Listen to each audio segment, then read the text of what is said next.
Hello everybody, good evening, welcome to the United Stands. I'm Mark Goldbridge and this is your latest Manchester United news as we discuss Erik ten Hag decision time. What next? Well, I tell you what next. There's no more excuses for Ten Hag. We have got this international break basically broken. We're back this week with Manchester United and it's a run of games where Erik ten Hag has got to make, I think, 5, maybe 6 big decisions. There can be no more excuses. There cannot be any more uncertainty. He has got to show Manchester United fans what the plan is. Ten Hag outers might say, I don't care, I've had enough. But to Ten Hag inners, he has to show us the plan. And we're going to get into that tonight. Apologies for being a little bit late, by the way. Impromptu couple of pints down the pub. I put apologies for that. Probably will make it a better show. You just had to wait a little bit longer for it to start. I think it would definitely be a better show. But yeah, international break does these things for me. I've watched a film, Inside Out 2 with Seb. Very good film. And then it hit 6 o'clock and I was like, I'm going down the pub. It's a couple of pints. Sunday night. Impromptu. Freestyler. I'm unorthodox, you know. But the show will be better for it. Also, just to give you an example of that, all these people shouting out about Scott McTominay scoring for Scotland. Go and support Scotland, you low ambitious shits. I mean, fucking hell. Just stop. Just stop. Like, really do stop. Oh, he scored 2 in 2 in the internationals, Mark. For Scotland, we made a bloody mistake. If you think Scott McTominay to Napoli for 30 million isn't Christmas personified, you're a bloody idiot. You're a bloody idiot. I'll tell you what, part of me wishes he was still here, so when he plays against Southampton like Casper the Ghost, I can say to you, you're the bloody idiots that were going, oh, I can't believe we let him go because he scored a couple of goals for Scotland. And I'm there going, have a couple of those. £30 million from Napoli, and you were all going, oh, I can't believe we've let him go. He was a real one. He was a real one. He was full of passion. Shut up. Fuck, we'll never win anything with morons like that. What are you talking about? It's bloody Christmas, mate. £30 million from Napoli. And people are sending me fucking DMs down the pub about, shouldn't I let McTominay go? We're meant to be mates. We're not mates anymore. I've blocked you. I've blocked you. You know who you are. But no, just shut up. Progress means ruthlessness. Oh, he scored a fucking goal for Scotland. Well, yabba dabba do. Scooby fucking do. 30 million from Napoli. Happy. Absolutely brilliant. Anyway, let's get into the show. Ten Hag decision time. I feel that the international break has basically been broken now. And I feel that we are working towards Saturday lunchtime in Southampton. But beyond that, I think we need to have a bit of a chat. I think we need to have a bit of a debate tonight because it's all right saying he's got to do better, but I think it's more than that. I think it's decision time for Scott McTominay, or actually, I meant Erik ten Hag. No, I do. I think it's decision time because it's all right saying he's got to beat Southampton, and oh my God, they make it so easy for me. Again, I saw two. Jason Cundy talk shit. If he draws to Southampton, he'll get sacked. Shit, mate. You're talking absolute shit. He will not get sacked if he draws with Southampton. You absolute clickbait prat. Also, Sam Matterface, talk shit. I think Ten Hag gets sacked and Gareth Southgate will be the next Man United manager. If that happens, it's Armageddon, mate. You're talking out your arse. Right, let's talk about it though. Decision time. Ten Hag, if he wants to keep his job, has got to do 4 or 5 things for me, and I want to know what you think he's got to do. First of all, he's got to have a reality bite. He's got to realise that he can't come out after interviews anymore and start talking about XG, FP, PG, or anything else with 2 letters in it that nobody bloody understands. He's got to start showing Manchester United fans what his plan is. Now, I might just shock you here. I don't want to see a style of play. Oh my God, clip him up. He's a Forest fan. No, I don't really give a shit about style of play over the next few weeks. All I care about is 3 points. I'm basically Triangle FC. I just want to see 3 points. Figure that one out. You're shit at maths if you haven't. But I'm not really bothered about style of play. What I want to see is a plan. Now, people will go, well, that's a contradiction, you hypocrite, flip-flop. But no, I'm not being a hypocrite.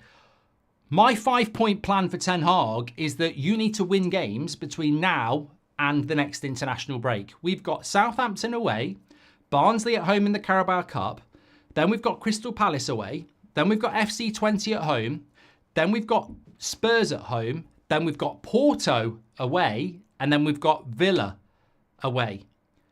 Those 7 games, you've got to win 5 of them. Simple. I don't expect you to be playing Pep ball, Klopp ball, Fergie ball, or any ball. I expect you to win. But what I do absolutely demand is a plan. And people will go, well, how can you have a plan without a style of play? What I mean is, I want to know what his best fucking 11 is. No messing around, no rotation, no talk of the future. I'm fed up of the future. I'm fed up of the plan. I'm fed up of there's going to be a plan tomorrow. You know, it's a bit like that bit in The Office where, you know, I don't want to see the report that's looking good. I don't want to see the report that you're working on. I don't want to see the report that you're formulating brilliant ideas for, or the plan that was meant to be in on Monday but will definitely be here tomorrow. I want the plan now. And what I mean by that is, I want to know what your best 11 is. I think this is one of the singular most important points. I want to know what your best 11 is. I want you to settle on a centre-back pairing. Don't bow down to the knobhead British media and their xenophobic bullshit about, oh, what's happening with this player? What's happening with that player? Let's get your best 11 and let's know what your best 11 is. Let's grow a pair. Let's get the Manscaped out, shave it and go, there's my balls.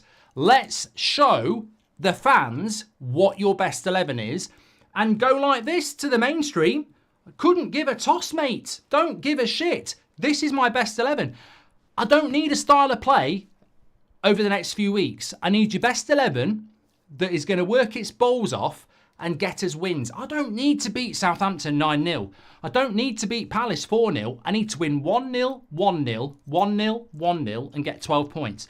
That's what I do. Style of play will come. Give us your best 11. That's the challenge. I'm not looking for you to sprint, Eric. I'm looking you to fucking walk. Man United, over the last 10 years, it's 1 step forward, 2 steps back. Let's just start walking. You know, let's just start walking forward. I don't need to run. Show me your best 11.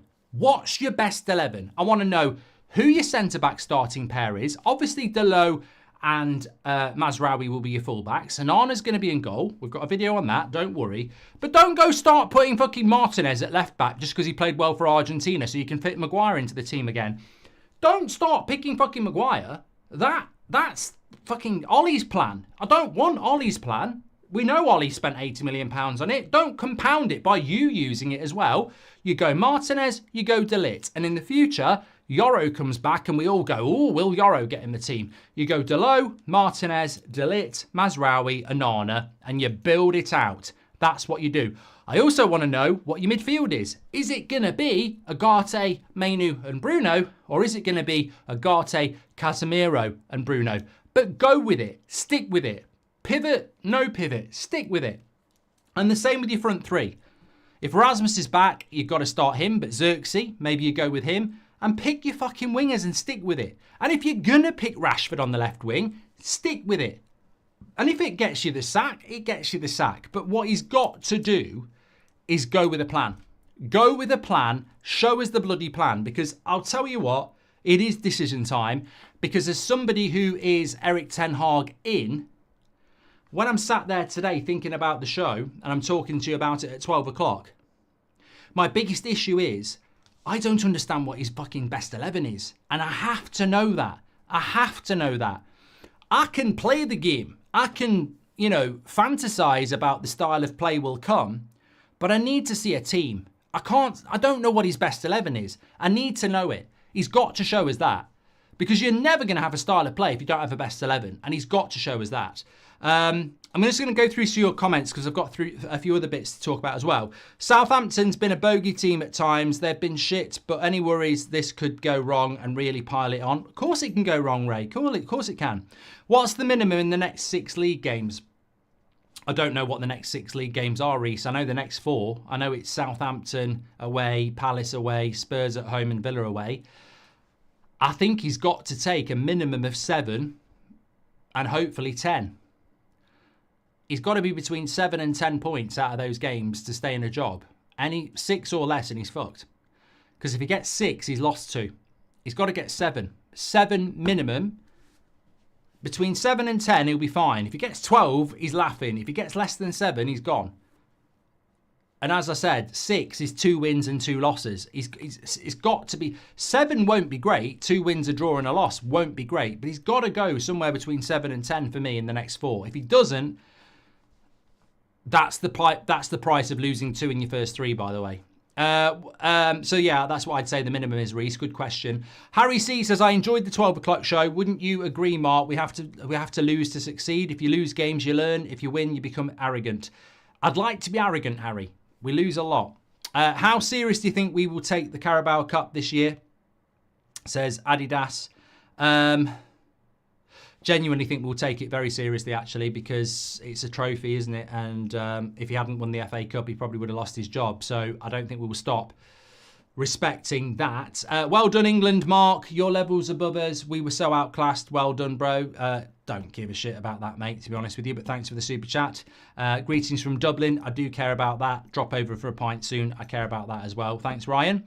I don't want to hear any negativity from Ten Hag this week in the presser, like we're not ready yet. He needs to get the fans up for the fight. It's his fairway 5. We fucked up selling Mctominay, says St. Pierre. I'm done. Oh, I'm done. Oh, my bloody God. How can you do a super chat for something like that? You're an absolute brat. How? What part of your brain? You're a fucking low-level, low-standard prat, St. Pierre. What are you talking about? We messed up selling Mctominay. You are the definition of a bloody low-standard idiot. What are you talking about? We just took Napoli for 30 million quid. I'm telling you now, we've absolutely rinsed them. We've absolutely rinsed them. Oh, we scored a fucking goal. We've made a mistake. Oh my God. We're not selling a turd, mate. We're not selling a bag of cement. It's not like they're not going to do something, but he's not good enough. Was Pep Guardiola there? Was Arne Slot there? Was Arteta there? Was Emery there? Was the Brighton manager there? Was Ange there? Were they fucking bollocks? You had Fulham, Everton and Napoli. I rest my case, Your Honour. He's not totally shit, of course he's not. He will do things, but he ain't good enough for where we want to go. Bloody hell. Thoughts on Rashford's new PR training videos, is Mario. Mate, I've seen a few. Look, I'm going to put my hands up here. I'm going to be absolutely honest with you. I got into trouble on Friday, by the way. I never should have reacted to that. I never should have said what I said about you know who. Never box down. Ignore the trolls. As I predicted, I replied to it. Who's the one who's got my name in their mouth? Never get involved. Never get involved. I've lived by this rule. They need the clout. They're clout chasers. Don't get involved. I was an idiot on Friday. I won't be doing that again. But I have seen... Look, it's the international break. It's a dead time, right? And I must admit today, even though it's Toxic Sunday, I have been online. And there are a couple of clips, I would say, in the United community that have had a lot of views. And I feel like I need to be careful on one of them. But then I think, why? I don't need to be careful about it at all. There's 2 clips today that have had a lot. There's a lot of people talking about Rashford's training video being pure PR. And then there's the other one from a certain somebody, which is not even a new clip. It just seems to have gone viral for some reason, saying that, and I want to throw up when I say it, that Woodward was worse for United than the Glazers. Now, I'm sure some of you have seen it. My reaction to that is the same as you. But let's deal with them one at a time. The Rashford training clip that he's put out, I don't really have a problem with it. Oh, shock, horror, you could go in. I don't dislike Rashford. I never have. He's playing absolutely dreadful. I've got no problem with him replying to our. I wasn't even on the show that day. He replied to a tweet we put out for our morning show that was totally done in context. Now, some people think, oh, because he did that, we've got a problem with him. I haven't got a problem with him for that. I've got a problem with him that he's been absolutely bang average or worse for 18 months. That's the biggest problem. He's meant to be our star player and he just doesn't show the mentality for that. That's my big problem with Rashford. If he wants to have a chat about that, absolutely fine. He seems to want to tell people that we've asked him for a chat about it, which I will tell you the truth about that now. After the Rasmus interview, we got in contact with Rashford's people and said, would you fancy a bit of a chat about it? I think it'd do the world of good for you to do that with our community because, you know, you saw how good the interview was with Rasmus. They never even replied, but then they spoke to other people saying, oh, he's got the shirt with us because we didn't do an interview. I don't give a shit if Rashford wants to do an interview with us or Anthony or Rasmus or Pogba or anybody else. It was actually done from a place of it would probably do you some good. But it doesn't matter. We're just a little fan community run by a Forest fan, apparently. So snubbers, it doesn't really matter. I don't give a shit about that. The bottom line is, my conscience is clean on Marcus Rashford. He's always been one of my favourite players, and in the last 18 months, he's been bang average, and therefore he has to have the same criticism of players that I don't like Fellaini or Matic. Simple as that. As for the training clip, I don't really care. I've seen people saying he doesn't even do anything that good in it. Well, I watched it. I watched it about 4 times, actually. He looks ripped. He looks fit. All I thought throughout that, I didn't think, bang average turn and finish. I thought, well, I'm still confused. He's ripped. He's absolutely the specimen of fitness. Muscles, fit, So why? It's the same thing. I'm just confused. I don't know. So I've got no problem with that clip at all. I've got no problem at all with it. If he wants to put that out or his people want to put that out, well done, fantastic. I'm still baffled as to, my only thing is when is it going to click? That's the only thing I would say. And I hope it does click this weekend because we need to win. And it goes back to Ten Hag's big decision as well. If you're going to stick with him because you're going to lose your job or keep your job on it. Personally, I would go Garnacho off the left and Ahmad off the right because I think they're better players. But if Ten Hag is going to keep his job, for the God's love or sake, show us your team. Because I just want to know, are we going to see Martinez and De Ligt every week now? Are we going to see Rashford and Ahmad every week? And are we going to see Ugarte, Mainu and Bruno every week and Haaland and Højlund up front? Or are you just going to keep confusing us with plans of the future, progress? I can't. Starter play will hopefully come, but we've got to know what your best team is. Because what if he picks Maguire against Southampton? What if Ugarte is on the bench against Southampton? What if Garnacho's on the bench again? We just need to know the vision because confusion is where toxicity will thrive. Let's be honest. We all know that. Lugman, welcome to the Members Club. Erik ten Hag took a bunch of Amsterdam kids to a Champions League semi-final and gave them a reputation out of nothing. He's trying it with this squad. History is hard to repeat, says Mikey. We should get that left winger from Napoli, Kvaratskhelia, Chris. I think it's going to cost a lot of money. Thoughts on Mctominay scoring for Scotland, says Gareth Southgate. You're a troll. Casemiro and Bruno should swap position, says Keel. Have a pint on me. Hope you're well, says Ryan Lord. And Ray Cowley. Southampton's been a bogey team at times. They have been shite, but any worries this could go wrong and really pile it on. We've read that one, haven't we? We have read that one. What about the second clip, Mark? Yeah, well, look, that second clip I've been sent that clip so many times today. So basically, it's old. I've seen it before. I don't know why it's shown its head again, but maybe it's slow international break, toxic Sunday. Look, I can't have any sympathy for the person who said it because it's a stupid comment and they're a vile person, in my opinion, based on what they've said about me. But dealing with the clip itself, I know even I've got to be bloody careful saying this. I mean, I think if I'd said that, I would be cancelled. That's the first thing I would say. If I said that, I'd be finished. Absolutely finished. I don't know. It just shows you what the world's like. I think certain people can say things and get away with it based on their accent or whatever, or the people they hang around with, who protects them, whatever. If I said that, I would be cancelled and I'd expect to be cancelled. So straight away, I'll say that. But the clip that many of you have probably seen today basically was a United content creator, whatever you want to call it. And they basically said, and it's old, it's not today, it's for some reason it's out there today, basically says, I think Woodward did more damage to United than Munich. That was the clip that went out. And the person who's with him, fair play, jumped in straight away and went, so I don't know about that. And they went, no, I'm talking about, like, you know, it took us a long time to recover from Munich, but we did do it within 10 years, whereas with Woodward, we haven't recovered at all. Look, my honest thought on that is, what a fucking stupid comment. You never, ever use Munich to make a point. And any Man United fan knows that. I don't care who you are, Liverpool fan, Arsenal fan, you know that's fucking stupid. Look, the Glazers have done a lot of damage to Manchester United. There is no doubt about it. But you never, ever, ever use Munich. You just don't. There is no context. There is no old but. You just don't do it. And that's all I'm going to say about that. Stupid, stupid, stupid to use Munich. You just don't do it.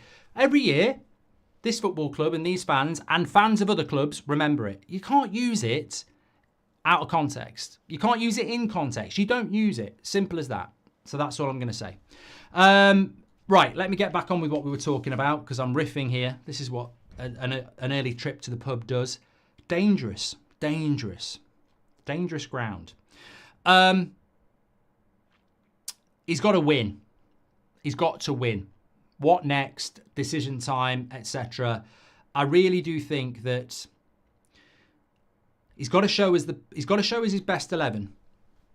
And look, I think that no doubt over the last week, over the next week, you will get people who've played the game. You'll get people who's not played the game. You'll get a diverse range of opinions that you might want to latch onto. Fine, respect. You know, watch what you want, listen to what you want, agree with what you want. That's what it's all about. But I think you will get people saying, we need to see a style of play against Southampton, otherwise we may as well sack him. We need to see this against Southampton, that against Southampton, or we may as well sack him. And I actually honestly believe that I don't need to see any of that. What I need to see from Ten Hag between Southampton and the next international break is your best 11. I know Rome's not going to get built in a day. I know it's year 3. And I know he's got to achieve. And I know stylistically we do need to see a style of play. And I think in some ways we have, over the last 3 games, seen something different to last season. But what we absolutely have to do is, I know Pep Guardiola's best 11 for Man City. Now, he might argue with me, but I would say, Pep, I believe your best 11 for Manchester City really is Ederson in goal, Kyle Walker at right back, Vardiel on the left, probably Diaz and Stones as your centre back. He might say Akanji, but you know what I mean. Rodri, Foden, De Bruyne, Bernardo Silva, Doku and Haaland. And he might change 1 or 2 players based on the result or the fitness or whatever. But I'd say that's pretty much his best 11. I can do it with Liverpool and I can do it with Arsenal. I can't give you Man United's best 11. And you're Man United fans. And we can't do our best 11. That has to be, he's got to show the plan. Any adamant, positive Ten Hag fan would say the same. He's got to show us the best 11. He has to. People are arguing about Man City. Look, there's no such thing as a Man City fan channel. They don't have enough. But go and argue there. I'm not here to talk about Man City. My point is you can pretty much go around most Premier League clubs and give a best 11. I don't know what Ten Hag's best 11 is. I can give you mine. Oh, I can give you mine. Onana. Mazraoui. Obviously, Dalot at the moment because Luke Shaw's not fit at left back. De Ligt, Martinez. Agate, Mainu, Bruno, Garnacho, Ahmad, Højlund. That's my best 11. But I know that's not Ten Hag's best 11. So show me it. Show me what it is. And as I said, a lot of people are going to say, I need a style of play. I need a style of play. And I disagree. I disagree. What I actually need is, I need to know the fucking team. What if his best 11 has got Harry Maguire at centre-back? What if his best 11 still retains Casemiro in the team? Probably does have Rashford on the left. What if it's Xerxes up front instead of Rasmus? If it is, fine. it's your sword to fall on. It's not mine. Look, I've seen managers of Man United in the last 10 years that have disappointed me. And, you know, Mourinho had a Fellaini fetish. And I was like, oh, it should be Herrera.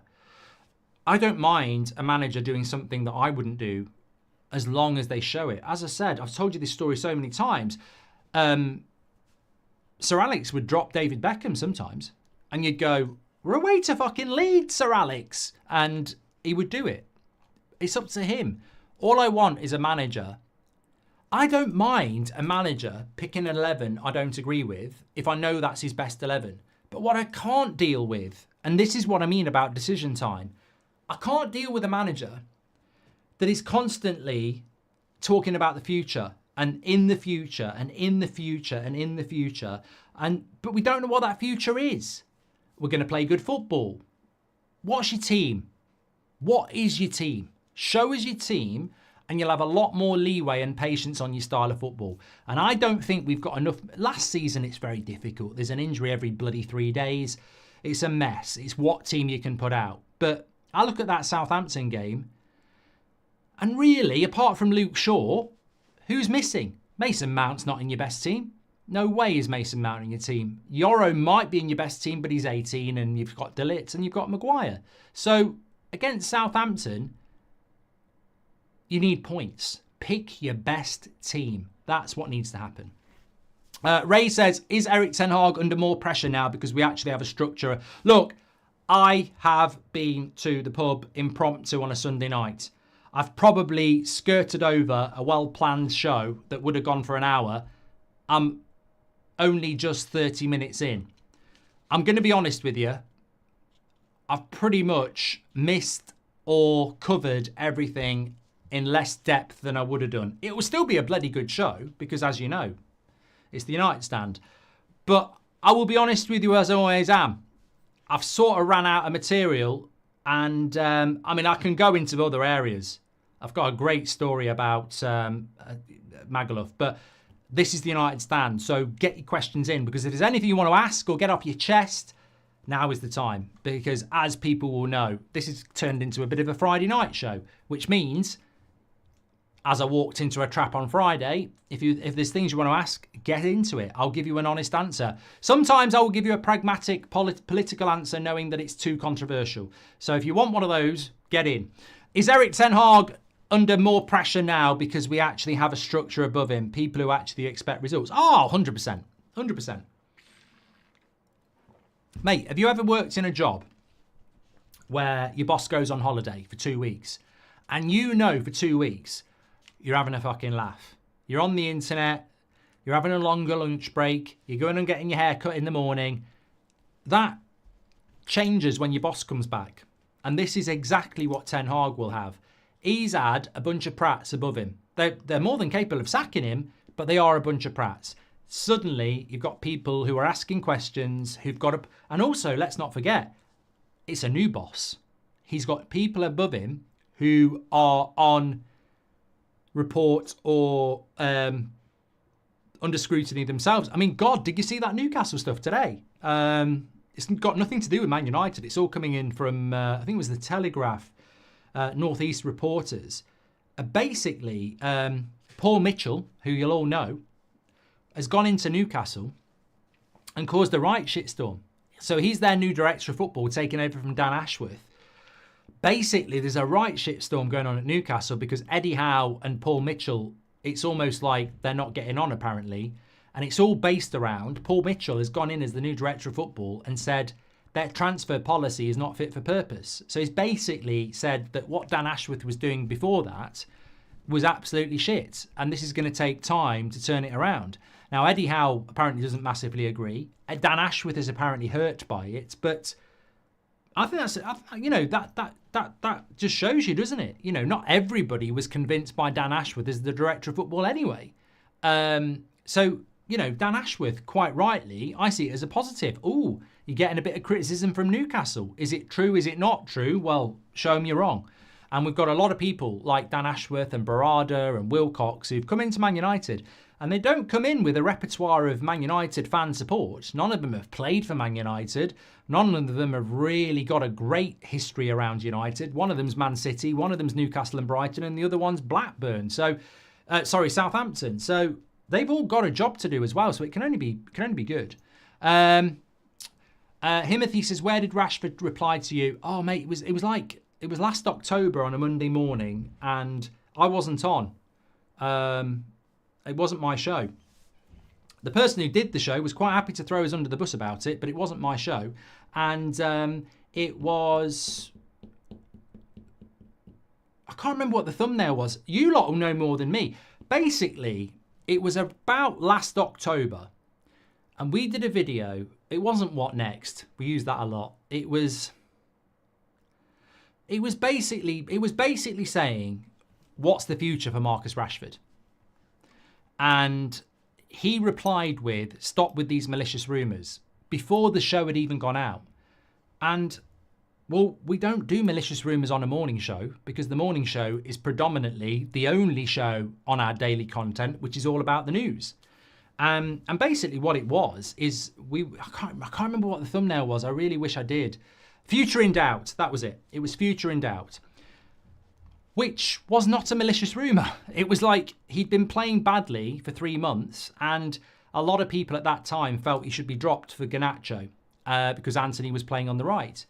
And he replied to the well, he probably didn't, to be fair, saying, stop with the malicious rumours. And the show was basically discussing Rashford's future in the team and future outside of Man United, which is what everybody's been doing for about a year.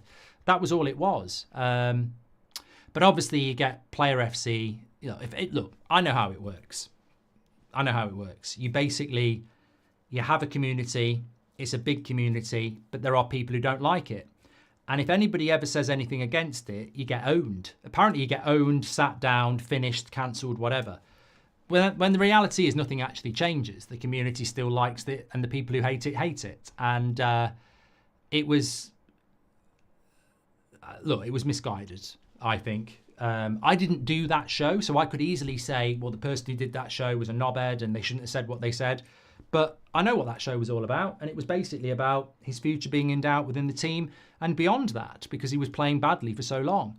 And we've said a lot worse about other players. I mean, bloody hell.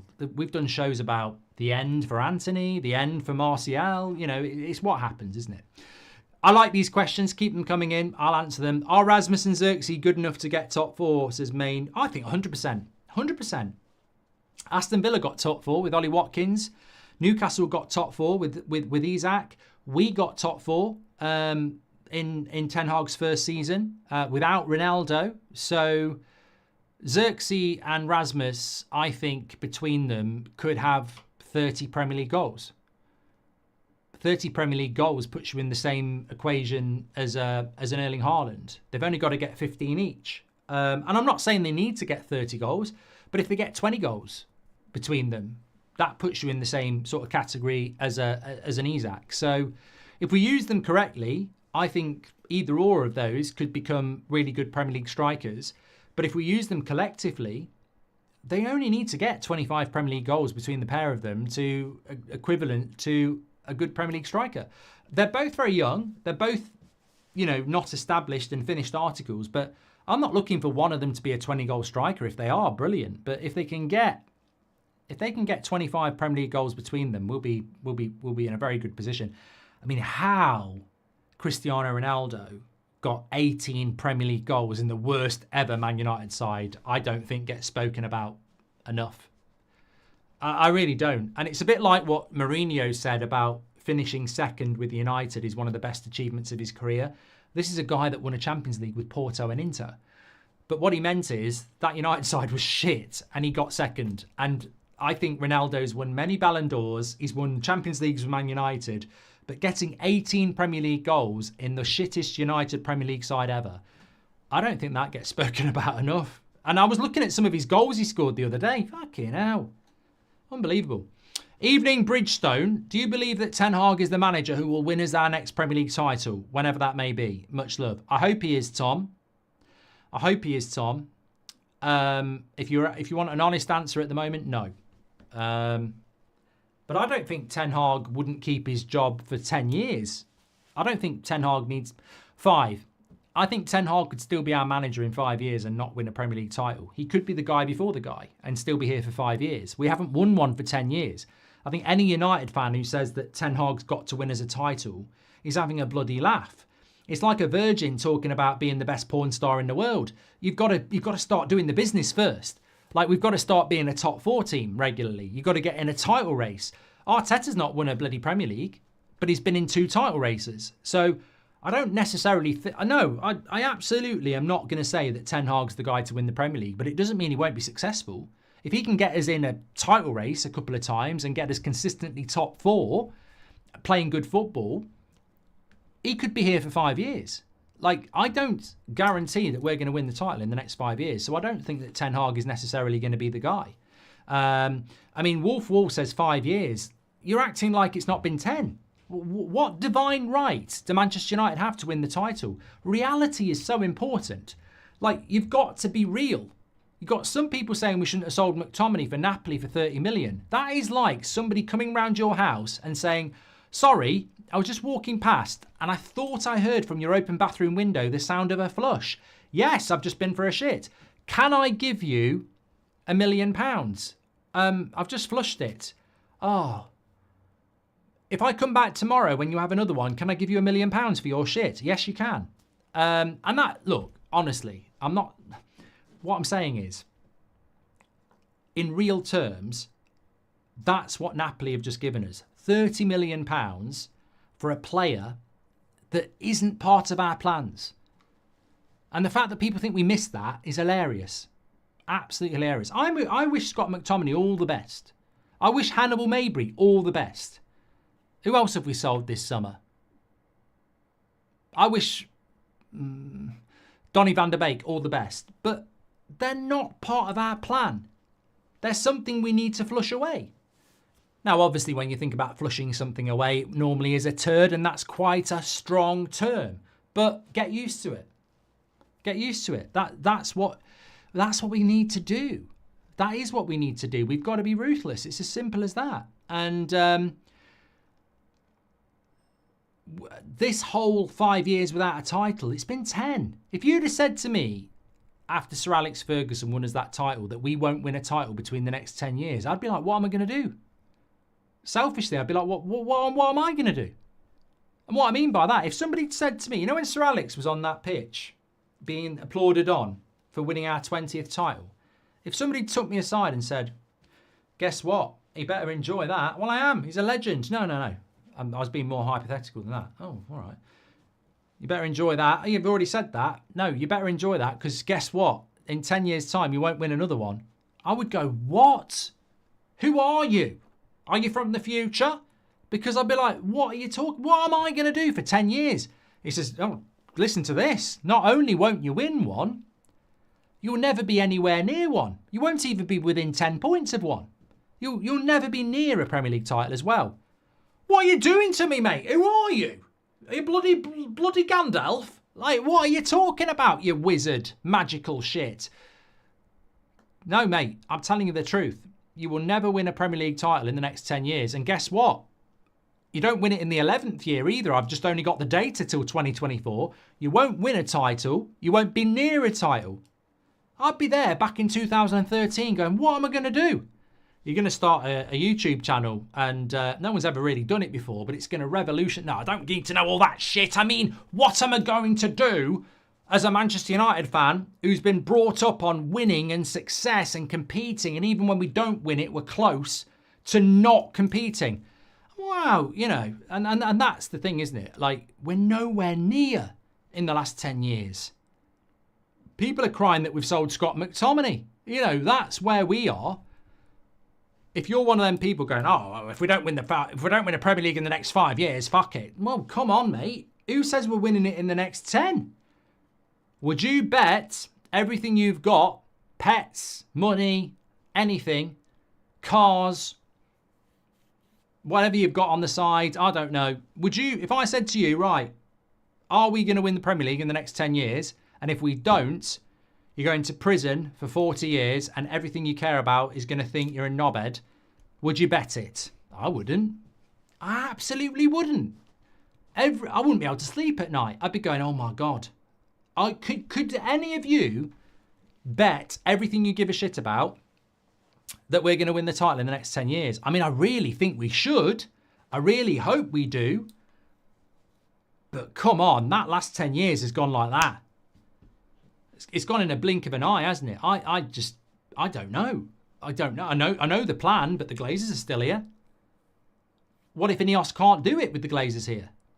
I don't know that we win a title in the next 10 years. And you know what? I've never really thought about it. So thanks for depressing me on a Sunday night. I'm going back to the pub. But no, seriously, I do not know whether we'll win the title. I don't know whether Arsenal will win the title in the next 10 years. I don't think Arsenal fans are going, we're definitely going to win it. Arsenal fans might be thinking, that's it. We've shot our load. You know, we had 2 chances. We missed it. Our time is gone. Man City, Erling Haaland's about to sign a new contract. If they don't get found guilty, who's getting anywhere near them? So, I don't know. I really don't. One of the biggest issues is how do we know Ineos will be in charge in 5 years? Glazers might use them to bring in a Chelsea-style ownership, says LMP. And Michael Sean says, in Deirdre's den of desires on the United Stand store, Porno Kev was on about it. Have a Madri on me after this mark, says Michael. I don't know what that's all about, but it sounds like a great show. When it comes to Mainu, he should be starting with Agate while Casemiro and Collier come in when one of them is burnt out. Have to think of the future, says Dawell. Thank you very much. Also, I'm just catching up on here. Thoughts on Specs Gonzalez calling you out to a fight on Misfits? I personally think you would batter him. By the way, keep up the great work that you do. I actually do know who that is. Unlike Friday night, I don't know who that is. I don't know them, whatever. I know who that is, and I very much doubt they've called me out for a fight on Misfits. Wazza can put better shift than Rashi, says Sue. And you know what? I'll give you an honest opinion here. You know this Legends shit. I've ruined it already. I don't think it's shit. I don't think the Legends stuff is shit. It's for a fantastic cause. And, you know, I've been to a few of those games myself. And in fact, when the United Stand started, me, Kev, somebody won a competition to sit with as well. We had a great time. I mean, I can't remember how many years ago. The Legends games are great. They're nostalgic. But you know where it does turn, when I say this Legends game shit, what I'm talking about, and I'm sure many of you will agree with me, is when people start taking the clips of Michael Carrick or Darren Fletcher or Wayne Rooney and start going, they genuinely do a better job than Casemiro. And I just go, I'm out. That's enough of the internet for me today. I'm done. Because it's complete and utter horse shit. They're retired footballers. They're not good enough to play now. Mark, the frustrating thing with Ten Hag is if he makes the right choices and loses because of players or bad luck, fair enough. But at the moment, it looks like he's hanging himself. I like that comment, Martin. I think you're absolutely right. And that's what I'm trying to say. It's decision time for Ten Hag. He's got to show us a plan. I'm not asking him to go out there and pump Southampton and Palace and Villa and Spurs. I'm not asking for that. But show us your best 11. Because what I can't deal with against Southampton is some mismatched team again where I go, well, why aren't you picking that player that you've just signed? Or why aren't you picking, honestly, if I see Harry Maguire start against Southampton and no one's injured, I'm confused. Because De Ligt and Maguire have to be your starting centre-backs now. If he goes back to Maguire, I'd be almost like going, right, it's time to get rid of this guy. And I know that sounds really harsh, but you can't spend £42 million on De Ligt and £42 million on Martinez and then pick Ollie's centre-back. You can't do that. You're meant to be building a new vision. We know what Maguire is. He's reliable. He's a steady Eddie centre-back. He's England's starting centre-back. All those things. But he's also Ole Gunnar Solskjaer signing. You've bought De Ligt. You've bought Martinez. Fucking pick them. Stop getting locked into what the media might think. Pick your fucking team. Because if you get sacked because you're confused, and what do you think we are? Show us your team. You know what? How easy is it to get excited about a new car or a Christmas present or whatever else it is when you know what it is? It's hard to get excited about something when you don't know what it is. At some point, you've got to reveal it. We need the services of a mercenary, says Keel. He's talking about Rabiot. From the morning show, I forgave Rooney after that bicycle kick against City. Honestly, I miss those United days so much, says Coley. Is Eric Ten Hag under more pressure now because we actually have a structure above? We've done that one from Ray. One of the biggest issues is how do we know Ineos will have done that one as well? Right, I'm going to go to the live chat now. Mark, what's your thoughts on Mainu and Bruno swapping? Jamie, Bruno needs to be playing in the final third. He's got, I think, Bruno Fernandes. There was a stat last season that Bruno Fernandes has created more chances than anybody in the last 4 years. He's got to be in the 10. He's got to be in the number 10. Agate's got 2 legs that work. Start him immediately. This is king. Bruno's just scored a goal, Mark. Great. I think Collier will start against Southampton, says Centimetres. I mean, that is out there. Look, I know that Collier is very, very well thought of. I know that Ten Hag thinks a lot of him as well. Look, Ten Hag can be as clever as he thinks. But the cleverest man in the room can be the stupidest man in the room if no one respects him. You can be too clever. And what I mean is, when I did maths for GCSE, I got put in advanced maths class. I shouldn't have been in there. I never enjoyed it for the whole 2 years, and I didn't even get a great grade. I should have been in the lower set where I'd have been more comfortable.